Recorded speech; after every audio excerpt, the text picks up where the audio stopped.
I'm Mas Patel and welcome to Analysis. Tonight, a dramatic shift in global diplomacy. 25 nations, including the United Kingdom, France, Japan, Canada, Brazil and South Africa, have issued a joint condemnation of Israel's ongoing war in Gaza, calling for an immediate ceasefire and demanding that Israel end what they describe as the use of food as a weapon of war. This unified statement, unprecedented in tone and timing, follows the killing of more than 800 Palestinians over the past week alone, many of whom have died or been killed, shall we say, waiting patiently in line for humanitarian aid. On Monday, the UK Foreign Secretary David Lammy was accused of being complicit in Israel's war crimes in Gaza by the Conservative MP Kit Malthouse. Let's look back at that moment in Parliament. Speaker, like others in this House, I'm frankly astonished at the statement of the Foreign Secretary. At a time when we've got daily lynchings and expulsions on the West Bank, dozens being murdered as they beg for aid, I'm just beyond words, really, at his inaction and, frankly, complicity by inaction at what is going on. He himself said there's a massive prison camp being constructed in the south of Gaza. He knows that leading genocide scholars from across the world now are ringing the alarm bells, and yet he has the temerity to show up to this House and wave his chequebook as if it's going to salve his conscience. Can he not see that his inaction and, frankly, cowardice is making this country irrelevant? Can he also not see the personal risk to him, given our international obligations, that he may end up at The Hague because of his inaction? And finally, really frankly, an appeal to the Labour backbenchers. We can't get your leadership to change their minds. Only you can, if you organise and insist on change. Before I bring in the Foreign Secretary, can I just remind members that we have got other business to proceed to tonight, so please keep questions and answers short. Foreign Secretary. I understand the fury that the right honourable gentleman feels, but I have to tell him, that it demeans his argument when he personalises it in the way that he does, and it is not, it's unbecoming and not something that the House expects, particularly of more senior members. So, back to the statement. These governments have accused Israel of deliberately delaying aid deliveries, drip-feeding basic supplies into Gaza, targeting civilian areas in ongoing military strikes. Israel denies these claims, blaming Hamas for diverting aid and embedding infrastructure amongst civilians, assertions that have not been substantiated by any independent bodies, such as the United Nations. Significantly, the United States and Germany, Israel's closest allies, did not sign the statement, raising urgent questions about the fragile unity of Western support and the potential consequences of increasing global isolation. So, joining us to analyse this dramatic development, we'll be joined by Osama Nuzzle, who we're waiting for. He's a political analyst, but we've got Professor Gamal Hawash, the Palestinian academic and political analyst, as well as Dr. James Smith, who's an emergency medical doctor and has worked in Gaza during the ongoing genocide, and he's joining us from London. Welcome to you all. Professor Smith, let me start off with you. What's the situation on the ground? Well, I'm in daily contact with friends and colleagues in Gaza. The situation over the course of the last couple of days has deteriorated precipitously. Each day you think that it can't get any worse, and the Israeli military outdoes itself. I have friends in Gaza now who are saying that they and their relatives would rather be killed by an Israeli airstrike than slowly starved to death as a result of Israel's systematic and meticulous deprivation of food and water. I mean, this situation is the most depraved and barbaric that one could possibly imagine. We keep seeing reports that the situation is getting worse. It's at breaking point. These tags have been filling the airwaves over the last 22 months plus now. How does one begin to understand in reality how bad things are, Dr. Smith?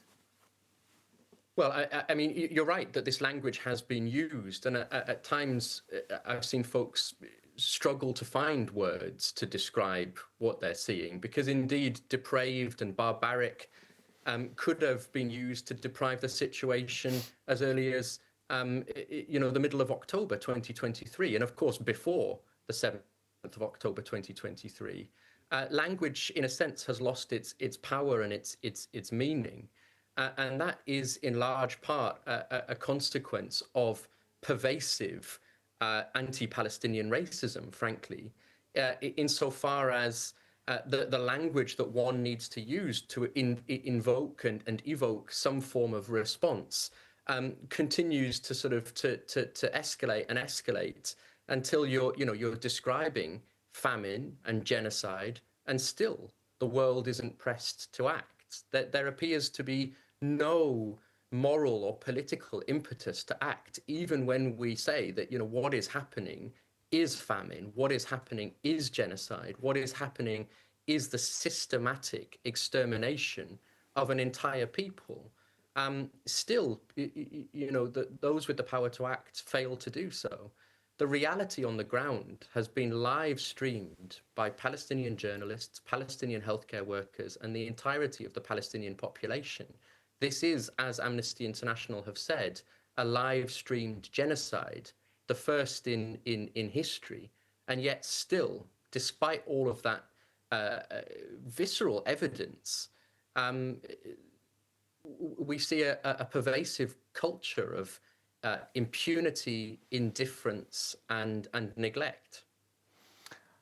Professor Hawash, you're a Palestinian. I've had you on my show on a number of occasions. I've interviewed you live at huge demonstrations where millions of people have now attended, not just in the UK, but across the world. We saw this statement being issued by a lot of countries, let's be completely frank, and some countries who I was surprised actually signed it. But crucially, Germany and the United States. Now you can understand the United States, but Germany, with its historic responsibility, having been the epicenter of the Holocaust, refused to sign this letter. What does this say about the world? I mean, in my intro, I talked about a split in Western positions.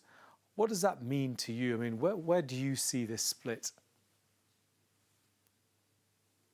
Let me start, if I may, by saying to James, I don't normally claim to speak on behalf of 14 million Palestinians, but I think I do when I say thank you, James, for going to Gaza and for what you did. I know there are doctors now actually starving like the rest of the population, so it's really admirable. And it shows you how human beings can be so different. Look at what James does and what Netanyahu does. That, we're all human beings, but he behaves in such a hateful way towards the Palestinians and such a supremacist way. He thinks that Israeli Jews are above Palestinians. He doesn't see Palestinians as human beings. And that begins to partly answer your question. There are people in the United States administration who are like Netanyahu, anti-Palestinian racists. They have supplied Israel with the means to murder the now almost 60,000 recorded deaths in Palestine, which, as you know, if I was speaking on another channel, they would say, oh, well, there, the numbers from the ministry, the Hamas Ministry of Health, but nobody's disputing that tens of thousands, not 100 Palestinians have been killed and continue to die. So Trump, worryingly, has surrounded himself by a purely Zionist administration, which just does what Benjamin Netanyahu asked them to do. They talk about initiatives being initiated in America and then Israel agrees to them. No, that's a complete lie. All these supposed ceasefire negotiations and agreements and so on originate on Netanyahu's desk, whose number one priority now is to expel the Palestinian people. Never mind the three objectives he set at the beginning of the war of destroying Hamas, of freeing the hostages, and not having another attack come out of Gaza. That was all a cover for the real desire, which he now calls the Trump plan of expelling the Palestinian people. And I also picked up a statement by the Egyptian foreign ministry, where I believe it was the foreign minister, whose name belies me at the moment, but he said that the world is simply watching and looking on in terms of what's taking place in Gaza. But what about the responsibility that countries surrounding Israel have? You know, Egypt with its long border with Gaza, although sealed by Israel, we know, but certainly they could open it and force the situation. And lots of other Arab countries who can do a lot more. In fact, they've not done anything, let's be perfectly frank. We keep talking and pointing fingers at the Europeans as though they have the solution, when perhaps the solution is with countries that are right next to Gaza. Professor Hawash. I mean, just like this statement, when I heard there was a statement and that 25 or so countries had signed it, I was looking for the word action. Because what we've heard from the West is simply condemnation, and Israel sort of condemned the statement. But going back to your point, which is a really important one, I normally give particularly Jordan, Syria, Lebanon, and Egypt a bit more slack than the other Arab countries. And I say that because they are the neighboring countries. You know, Jordan is really the only place that Palestinians can go to from the West Bank. And Egypt, well, those Palestinians in Gaza can go to the Rafah crossing or through it. So I give them slack. But we're at a point where you can't give anyone slack. What is happening is just so monstrous, so barbaric. These are the worst crimes of the 21st century. I mean, people tell us, or the Israelis say, don't compare what Israel does with the Nazis. I'm not comparing them. I don't need to, but I will say Germany was the most criminal state in the 20th century, and Israel is the most criminal state in the 21st century. And the world watches this, and instead of saying we must put a stop to it, I read this statement yesterday, and you know, I didn't laugh, but I sort of smiled to myself and said, well, so what? And the foreign secretary here has been asked, well, so what? There were some really robust questions coming to him yesterday, and he didn't have the answers because he will not talk of action. Compare that with Russia. Compare that with Russia and the Ukraine. Yeah. So that's what we can do to see the difference in the treatment of this particular issue. Dr. Smith, Kit Malthouse, the Conservative Member of Parliament, he directly told the Foreign Secretary David Lammy that he should be very careful because he could be complicit and end up in The Hague. Was that a glib statement, or could that be a reality, if not obviously taken to The Hague, but certainly held to account for the inaction, not just by him, but by our Prime Minister as well? No, I think that absolutely could happen, and I speak in the hope that it will happen. There are individuals who represent our governments, who act on our behalf, and in the case of David Lammy and Keir Starmer, have failed to act to prevent the commission of atrocity crimes. We share a collective responsibility per conventions and overarching legal frameworks that we subscribe to prevent the commission of genocide. And that responsibility, as I say, is shared. Folks sort of blaming everyone else or not wanting to take individual responsibility, or in the case of David Lammy, saying that there's something uncouth about the statements being leveled against him being personalized.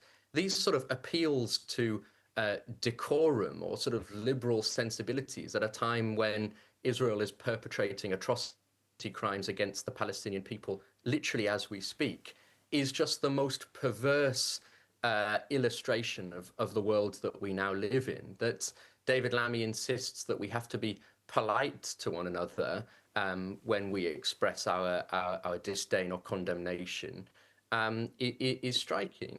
As Prof. Hawash has mentioned, what is missing here is a commitment to action. So instead, we have this sort of rhetoric of concern we have, words of condemnation at the very same time as the UK government continues to send military flights over Gaza, more than 500 as of March this year. Well, which today, continue Dr. to Smith, this sorry to day. interject. Today, the Foreign Secretary in an interview denied any of that data, the information gleaned was being given to the Israelis. Then it begs the question, what on earth are you doing flying over Gaza? Why would the Israelis allow you to fly over Gaza? Please continue. Well, absolutely.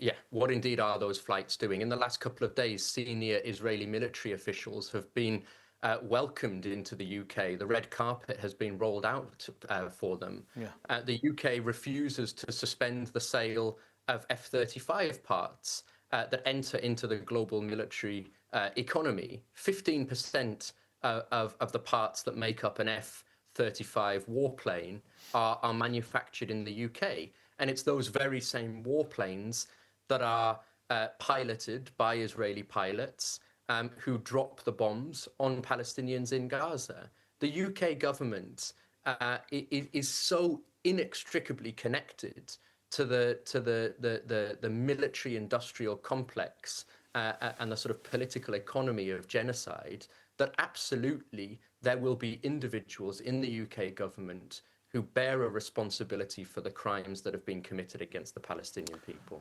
Thank you. We're also joined by Osama Nuzzle, a Palestinian journalist, a colleague from the Palestine Broadcasting Corporation. Thank you, Osama, for joining us. I believe you're in Jenin today. Is that correct? Yeah, you're right. Osama, tell us the situation in the West Bank. I mean, it was mentioned in Parliament by a number of MPs who highlighted the dire situation of Palestinians living under what can only be described at best as a pogrom, but more in reality, it's the precursor to a possible genocide in the West Bank. What are Palestinians over on the ground feeling? Yeah, it is very important, really, that we don't differentiate between one part of the occupied Palestinian territory and another. Sure. So there is no difference between the Gaza Strip, the West Bank, East Jerusalem, as all this piece of geography with the people, with the Palestinians on it, are targeted and attacked by the Israeli occupation government, this Israeli colonial settler regime.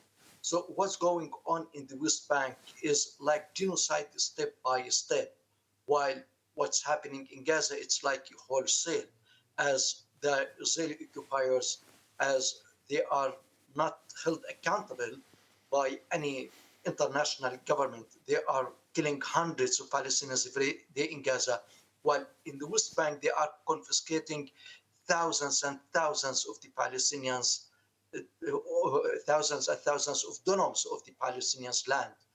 They take this land from the Palestinian farmers and from the Palestinian villagers, and they hand it over to the Israeli colonists, to the Israeli settlers.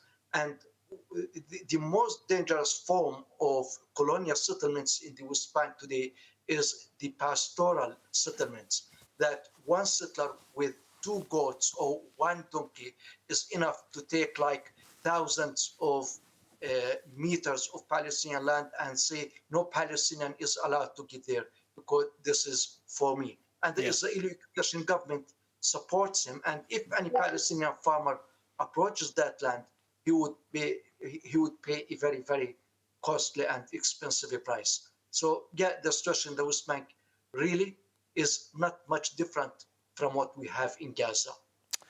Professor Hawash, do you believe that there's a reckoning on the way for Israel? Its popularity across the world has completely nosedived. It's flattened, in fact. Even in the United States, there are huge armies of influencers which Israel has deployed through its Hasbara operation, which are completely failing to persuade the next generation that they are on the right side of history. Clearly, they're not. And also, you can't discount the fact that even right-wing commentators are now openly calling out Israel's role both in their country and in their actions in Gaza. It's not just the typical left-wing politicians or political activists. So my question, I repeat it again, do you believe there's a reckoning on the way for Israel? I think after the 7th of October, there was a lot of sympathy for Israel from various quarters. And had they had smart leadership, they could have capitalized on that, carried out a limited operation, if you like, to target Hamas. That's what they wanted to do. And the popularity, or the state's popularity, would have continued. But Israel prides itself particularly on two things. One, that it is the only democratic state in the Middle East. And two, that its army is the most moral army in the world. Yes. Both have been shattered. Because when there are 80%, I think, of Israelis who want the war to stop, and former prime ministers call for the war, say that Israel is committing war crimes, ethnic cleansing, etc., then you would have thought, again, I'll use the words a smart government, because I don't think this is a smart government. This is a nutcase government, if I can use common day terms. They continue to pursue the main objective, which is basically to destroy the whole of Gaza, force people to the south, and then out. That's really their objective. And then the West Bank, and I hate to say this as a Palestinian, really is next, because Israel will see that they have succeeded with the Trump plan, as they call it, of expelling the Palestinians. Well, they'll come up with the J.D. Vance plan to expel the West Bank Palestinians to Jordan. You know, that's the way that they operate. But the change amongst the people of the world is incredible. I was at the protest on Saturday in London, and I saw, again, that was the 28th protest in London for Palestine.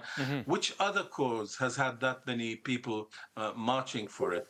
So I think Israel's reputation is damaged for good because of what it has done. And these were all Israeli policies. They didn't happen by accident. And Israelis themselves are beginning to feel the heat. Today, I saw Israelis going to Greece and being held back from entering the country by a pro-Palestinian protest, because people look at Israel and there say, are three Israelis that are currently held by the Belgian authorities for potential so crimes. There is a big change happening. Yep. Professor Hawash, thank you so much. I'm coming to the end of the programme, so final words to Dr. Smith and then my friend and colleague Osama Nuzzle. Dr. Smith, where do you think, or what actions are you calling on the British government to take? What practical steps do you think Keir Starmer and Lammy need to take right away? Well, I mean, there are actions that the UK government should have taken long before Israel escalated this latest phase in its genocidal campaign of eradication. Israel has long been in breach of international law throughout occupied Palestine. So the UK government has obligations to ensure that states uphold and comply. Do you think sanctions are now appropriate? Do you think that's the next logical step? Oh, absolutely. I mean, sanctions are the bare minimum. Immediately suspend all arms and trade agreements with the Israeli regime, sever all political and diplomatic ties, completely isolate Israel, and expose it as a pariah state. Okay. And take things from there. That's really the kind of the political and economic foundation. Okay, Dr. Smith, thank you so much. Sorry to cut in. I'm just running out of time, so I need to move on. But listen, best of luck with all the work that you do. And obviously, you did get thanked by Professor Hawash. But Osama Nuzzle, final word for you in the West Bank. I mean, do you feel helpless? I keep asking you this question. I mean, the resilience of the Palestinian people will go down in history as the most resilient people ever. But is there a limit to that resilience? I mean, surely seeing all of this must make you feel we need to get out and extricate ourselves from this nightmare. Or is that not the case?